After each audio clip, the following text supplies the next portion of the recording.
తండ్రి గారి పేరు సార్? తండ్రి నాన్న చనిపోయిండు, వెంకటయ్య. వెంకటయ్య, తాటికొండ వెంకటయ్య. అమ్మగారి పేరు లక్ష్మి. లక్ష్మి. సో నేను ఒక్కడిని, నా తర్వాత నలుగురు చెల్లెలు, లాస్ట్ తమ్ముడు. 73 73లో తమ్ముడు పెట్టిండు, చెల్లె పెళ్ళైంది. నాన్నగారు వ్యవసాయ కూలీ. వ్యవసాయ కూలి కదా, జీతగాడు. పాలేరు అంటారు కదా ఊర్లలో, పాలేరు అంటారు. పాలేరు చాలా బీదరికం. నా తర్వాత ఇద్దరు చెల్లెని చదవలే, అమ్మ చదవలే, నాన్న చదవలే, పెదనాన్న చదవలే, చిన్నాన్న చదవలే, అటు ఇటు ఎటు చూసినా కూడా ఎవరు చదవలే. మీకే ఎందుకు అంత చదువు అబ్బింది? ఎందుకు అంత అంటే మీకున్న ఏకాగ్రతనా, లేకపోతే చదువు పైన మీకున్న మక్కువనా, ఏంటి అది అసలు? అంటే 1969లో I was in 5th class.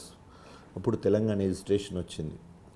Telangana ఎజిస్ట్రేషన్లో పోలీసులు దెబ్బలు కొట్టడం, రైలు పట్టాల మీదకి వెళ్తే ఆ దెబ్బలు కొడితే ఇంకా అంటే స్కూల్ బంద్ చేసినాం, స్కూల్కి పోలేదు. ఇంటికాడ ఉండి ఏం చేస్తాడండి, పశువుల కాపరిగా మా నాన్న పశువులను కాయడానికి పంపించేవాడు. అట్లా 31 పశువులను కాస్తాను నేను. ఆ క్రమంలో ఒక టీచర్,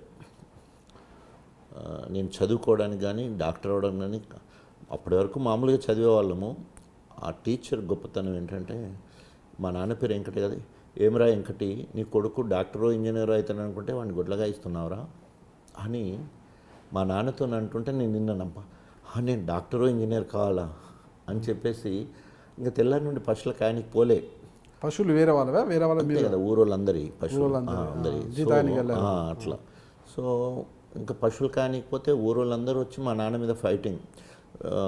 గొడ్లు పశువులన్నీ గుంజలకే ఉన్నాయి, 2 రోజుల నుంచి వెళ్ళి మేతకు కష్టం ఉన్నది, నీళ్ళకి కష్టం ఉన్నది అని చెప్పి. ఎందుకంటే అంత అడ్వాన్స్ ఇస్తారు కదా, 5,000, 500, 200, 100 అట్లా ఇచ్చారు. అవన్నీ కట్టాలంటే కష్టం అని చెప్పేసి అందరు నాన్నలు బడికి పోమని కొడితే మా నాన్న బడికి వద్దని కొట్టాడు నన్ను. ఎందుకంటే పశువులు కాస్తే డబ్బులు వస్తాయి. మా నాన్న జీతము జొన్నలు వస్తే 20 రూపాయలు అయితే నేను 31 రూపాయలు సంపాదించేది. పశువుకు ఒక పశువు కాస్తే నెలకు 1 రూపాయి. ఆ రోజులలో 31 పశువులు కాస్తే 31 రూపాయి. అట్లా ఆ పశువుల కాపరిగా ఉన్నప్పుడు ఆ టీచర్ మోటివేట్ చేయడంతో మళ్ళీ 6వ తరగతిలో 3 నెలలు అయిపోయిన తర్వాత జాయిన్ అయ్యాను. సో బాలకార్మికుడిగా, పశువుల కాపరిగా. ఆ సమయంలో మా నాన్న ఇంకా వీడికి పెళ్లి చేసేయాలి, ఎందుకంటే మంచిగా సంపాదిస్తుండు, పశువులు కాస్తున్నాడు అని చెప్పేసి పెళ్లి చేయాలని కూడా చూడడం, బాల్య వివాహం, మేనరికం సంబంధం, ఇవన్నిటిని తప్పించుకొని ఒక టీచర్ డాక్టరో ఇంజనీరో అయితే నన్ను ఒక మాటను దృష్టిలో పెట్టుకొని. ఆ టీచర్ పేరేంటి? ఇంద్రసేనారెడ్డి. ఇంద్రసేనారెడ్డి ఇప్పుడు ఉన్నాడు, మొన్న సన్మానం చేసిన టీచర్స్ డే రోజు. సో అట్లా ఇంకా అక్కడి నుంచి వెళ్ళి చదువులో ఎక్కడ కూడా వెనకకు పోలేదు. ఎక్కడ చదివారు మీరు? Primary Ganpur high school, primary school, high school అంతా కూడా అక్కడ గన్పూరే, ప్రభుత్వ పాఠశాలనే. ఇంటర్మీడియట్ ప్రభుత్వ జూనియర్ కాలేజ్ అనంకొండ, తర్వాత కాకతీయ మెడికల్ కాలేజ్, అన్నీ కూడా గవర్నమెంట్ కాలేజీలలో మాత్రమే చదువుకోవడం జరిగింది. అప్పుడు ఎంసెట్ ఉంటుంది కదా, ఇంటర్మీడియట్ ఎంసెట్. అప్పుడు ఎంసెట్ మాకు ఎంసెట్ 78 ఎంసెట్ నాది. 78 ఎంత వచ్చింది ర్యాంక్ సార్? నాకు 112 మార్క్స్ అవుట్ ఆఫ్ 150. మంచి మార్క్స్. ఓకే, మీరు కోరుకున్న కాలేజీలో వచ్చిందా? అలా కాలేజ్ అక్కడే. తర్వాత పీజీ కూడా 2 సార్లు. నాకు ముందు ఎంఎస్సీ ఏంటి వచ్చింది, మళ్ళీ తర్వాత ఎండి జనరల్ మెడిసిన్ ఇక్కడ గాంధీలో ఉన్నా కూడా అది పెద్దగా ప్రాక్టీస్ ఉండదు, పిల్లల డాక్టర్ అయితే ఎక్కువ ప్రాక్టీస్ ఉంటుంది. తర్వాత మళ్ళీ అది కాకతీయ మెడికల్ కాలేజీలో వస్తుందని చెప్పేసి ఇంకా పీజీ కూడా అక్కడే చేసేసాను. తర్వాత అయిపోగానే వెంటనే ప్రాక్టీస్ చేయడం. ఉట్నూరులో, పెద్ద గోపతిలో 2 సార్లు గవర్నమెంట్ ఉద్యోగం వస్తే కూడా దాన్ని వదిలేస్తాను. ఎందుకంటే ప్రైవేట్ ప్రాక్టీస్ అయితే మనం ఎంత అయినా చేయొచ్చు, ఎన్ని గంటలైనా పని చేయొచ్చు.